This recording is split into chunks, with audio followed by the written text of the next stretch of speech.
So moving on to the next question, which is asked in test series 2 for W and I, and from the subject measurements is of 1 mark. It's from the topic CRO. So here a 1 volt signal with a source resistance of RS. So a signal source which is having an internal resistance of 600 ohms and 1 volt signal is connected to a CRO through a coaxial cable shown in the figure. The CRO has an input impedance of RA equal to 1 mega ohm. So the CRO has an internal resistance of 1 mega ohm and a parallel capacitance of 30 picofarad, and the coaxial cable capacitance is 100 picofarad. If the signal frequency is 100 Hertz, then what is the CRO terminal voltage which it will see based on this values of cable capacitance and the internal capacitance of the CRO.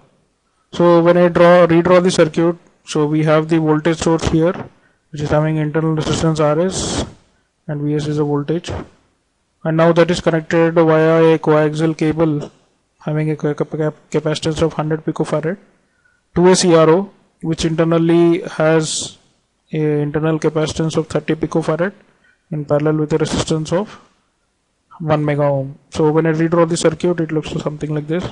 So now here I can clearly see the coaxial cable capacitance and the internal capacitance of the CRO are in parallel. So the equivalent capacitance is nothing but the sum of both the individual capacitance, which is 100 plus 30, which is 130 picofarad.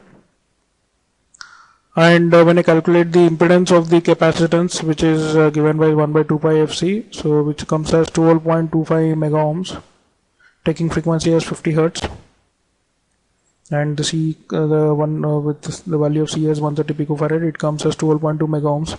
So here we can clearly see that the impedance of the capacitance is much greater than the source resistance of the voltage and internal resistance. So here it can be treated as an open circuit and you can neglect the capacitance here. So now the circuit is purely a resistive circuit with RS and RA in series. So both of them go off. So these two capacitance go off as it's an open circuit, very high value.